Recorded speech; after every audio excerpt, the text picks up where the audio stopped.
Bon, j'aimerais commencer cette vidéo avec une question pour toi. C'est qui le PDG de la marque de ta voiture? Ou si tu n'as pas de voiture, c'est qui le PDG de la marque de la voiture que tu as déjà eue ou de la marque de la voiture que tu voudrais avoir?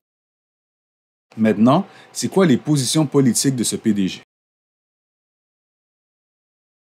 Voilà. Selon moi, la plupart d'entre vous, vous n'avez pas réussi à dire c'est quoi ses positions politiques, ni même c'est qui le PDG.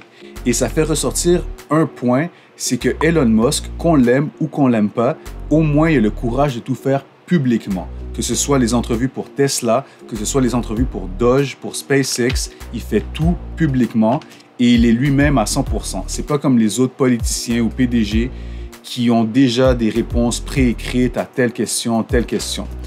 Donc, ça nous amène à nous demander pourquoi un des hommes les plus riches au monde, selon la journée, des fois c'est Bernard Arnault, des fois c'est Jeff Bezos, pourquoi un des hommes les plus riches au monde et qui a connu le plus de succès et qui connaît le plus de succès avec ses compagnies en business, se met dans une position publique où il reçoit autant de négativité. Parce que pour ceux qui n'ont peut-être pas suivi, depuis décembre 2024, l'action de Tesla a chuté de plus de 50%.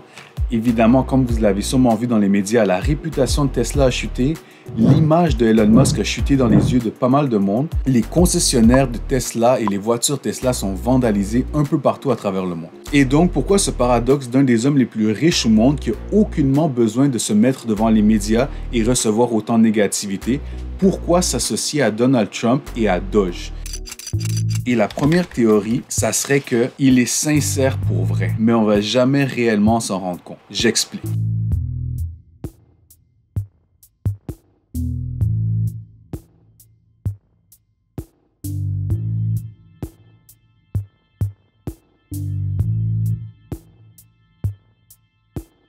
Parce que en étant associé à Trump, à la droite et au Parti républicain, les médias traditionnels américains vont toujours être contre lui. Parce que vous avez sûrement déjà entendu Fox News et vous avez sûrement une mauvaise image de Fox News comme la plupart des gens. Vous vous dites sûrement Fox News est toujours du côté de la droite, Fox News est toujours du côté des républicains et en ce moment du côté de Trump. Et c'est vrai, Fox News est biaisé à droite. Ils vont toujours faire ressortir les bons points de la droite et faire ressortir les mauvais points de la gauche, amplifier les bons points de la droite et omettre les mauvais points, et amplifier les mauvais points de la gauche et omettre les bons points. Mais ce que les gens, selon moi, peut-être réalisent pas, c'est que tous les autres grands médias traditionnels américains font exactement la même chose, mais pour la gauche. Fox News est tout seul à être biaisé pour la droite, tandis qu'aux États-Unis, toutes les autres grandes chaînes américaines sont biaisées à gauche. Que ce soit CNN, MSNBC, ABC News, CBS News, NBC News, PBS, ils font exactement la même chose que Fox News, mais pour la gauche. Donc, en termes de quantité, les gens qui s'informent avec les médias traditionnels américains reçoivent plus d'informations venant de médias de gauche. Et que ce soit de gauche ou de droite, aucun média présente ces nouvelles en disant « selon nous, on pense ça, ça, ça ». Ils vont présenter leur opinion comme étant des faits. Donald Trump est meilleur que la gauche. Le parti démocrate aurait fait un meilleur travail ou fait un meilleur travail pour tel sujet. Et qu'est-ce qui est la norme en ce moment dans les médias de gauche? Elon Musk, c'est une mauvaise personne. Elon Musk veut détruire le pays. Et donc, ça devient la norme pour beaucoup de gens. Malheureusement, selon moi, au Canada, au Québec, d'où je viens aussi, on est des suiveurs. Sur juste penser à la musique. Tu écoutes sûrement plus de musique américaine que canadienne, québécoise. Et tu connais sûrement plus d'artistes américains que d'artistes canadiens, québécois. Tu écoutes sûrement plus de films et de séries américaines que de films et séries canadiennes, québécoises. Et malheureusement pour moi, selon moi, c'est la même chose pour les médias. Et les journalistes aussi, malheureusement, ils font que suivre ce qui est dit aux États-Unis. Ils font que suivre la norme aux États-Unis. Et comme si on refait le chemin inverse, Canada, on suit la norme aux États-Unis. Et la norme aux États-Unis, à cause de leur quantité, c'est les médias de gauche. Donc, ici, c'est la même chose selon moi, que ce soit Radio-Canada, CBS, CTV News, TVA Nouvelles, Global News.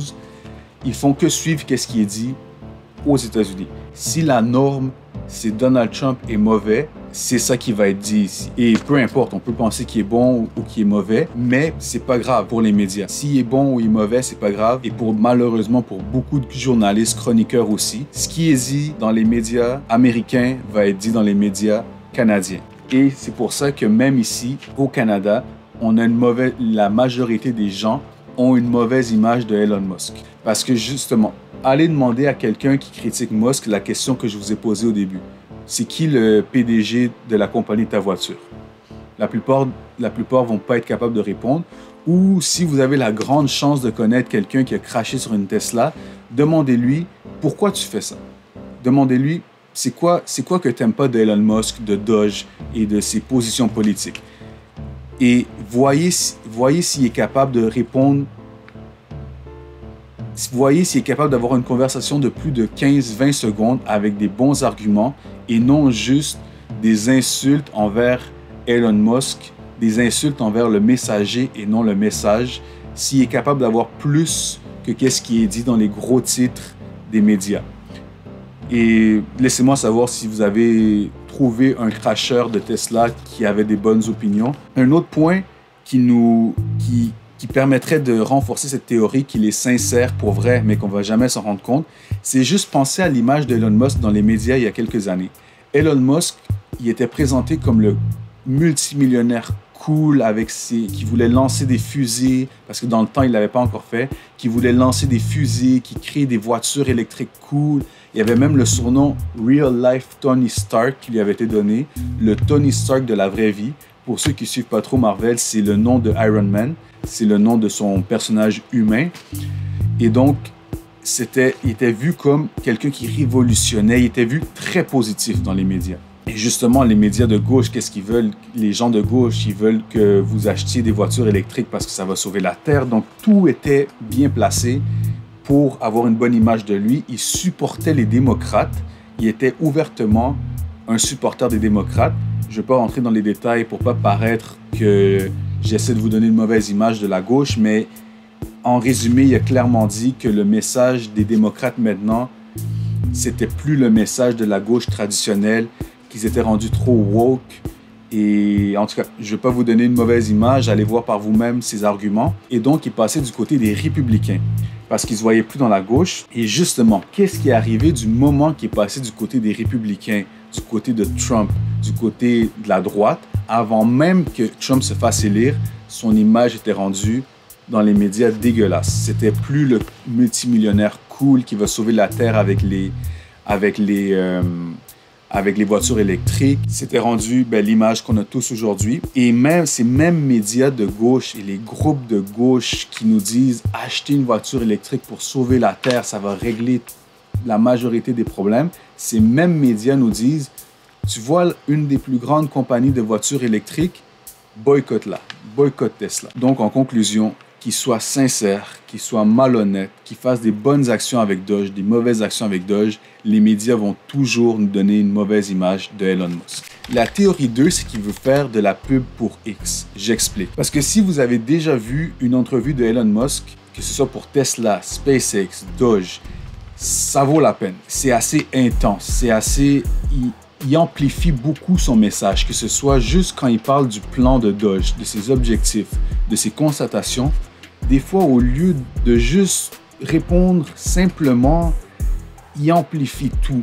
Donc, il en fait comme un peu trop. Et pour ceux qui ne le savent peut-être pas, beaucoup de gens de nos jours prennent leurs nouvelles que sur les réseaux sociaux, que ce soit Instagram, Facebook ou X. Ils prennent leurs nouvelles que sur les réseaux sociaux et beaucoup de gens aussi commencent à seulement les prendre sur X. Qui, pour ceux qui n'ont peut-être pas suivi, X c'est le nouveau nom de Twitter. Elon Musk s'est rendu le PDG de X avant que Elon Musk prenne possession de Twitter. Qui était le PDG de Twitter et quelles étaient ses positions politiques?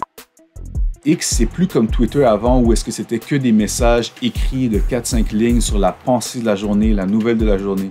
Maintenant, il y a des vidéos de 1 minute, 2 minutes jusqu'à 20 minutes qui sont disponibles. Donc, beaucoup de gens commencent à juste prendre leurs nouvelles sur X. Donc, selon cette théorie, ça serait que en faisant un peu un show à chaque fois qu'il doit répondre à des questions au lieu de juste répondre à des questions, c'est pour faire de la publicité indirectement pour ces compagnies, Tesla, SpaceX et X. Et une expression qui résume bien cette théorie, c'est parlez-en bien ou parlez-en mal, mais parlez-en. Faites de la bonne publicité, faites de la mauvaise publicité, c'est pas grave, faites de la publicité. Et si on veut aller plus loin dans l'aspect un peu complotiste de cette théorie, ça serait que d'une certaine façon, Elon Musk veut pousser le plus de gens à aller que sur X pour ainsi pouvoir contrôler, que ce soit avec les algorithmes ou avec d'autres façons un peu obscures, de contrôler ce que les gens voient, de contrôler ce que les gens pensent, d'être le seul à pouvoir dire aux gens la réalité. C'est la théorie un peu plus poussée complotiste c'est la version un peu plus complotiste de cette théorie. C'est que durant le Saturday Night Live en 2021, Elon Musk a lui-même révélé qu'il est autiste, qu'il est atteint du syndrome d'Asperger. I'm actually making history tonight as the first person with Asperger's to host SNL.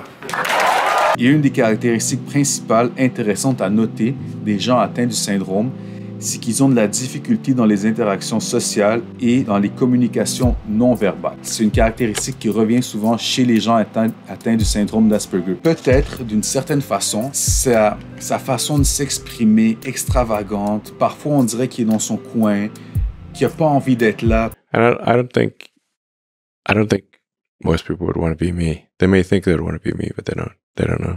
They don't understand. How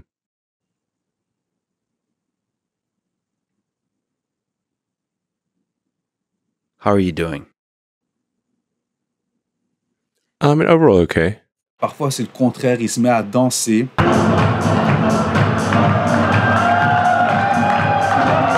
Peut-être un certain pourcentage de son comportement est dû à son syndrome d'Asperger. Donc voilà pour l'analyse, j'espère que vous avez aimé. Laissez-moi savoir en commentaire, est-ce que vous êtes plus théorie 1, théorie 2? Est-ce que vous avez une troisième théorie sur le sujet? Est-ce que vous êtes un peu théorie 1 et aussi un peu théorie 2? Ou même juste votre opinion sur le sujet, sur la situation, si vous êtes Canadien, sur ce que vous pensez des tarifs, ce que vous pensez de l'annexion du Groenland, si vous venez de l'extérieur du Canada, des États-Unis, qu'est-ce que vous pensez de tout ça? Laissez-moi savoir en commentaire. Et aussi, je tiens à préciser qu'à aucun moment dans la vidéo, j'ai laissé mes opinions personnelles sur mes opinions politiques, mes opinions personnelles sur Trump, sur Musk, sur Tesla, le fait que je suis Canadien. J'ai aucunement laissé mes opinions personnelles influencer cette vidéo. J'ai seulement pris des faits que j'ai essayé d'analyser du mieux possible, d'une façon neutre, impartiale et avec les connaissances que j'avais déjà pour ainsi avoir un résultat, une compréhension peut-être du sujet.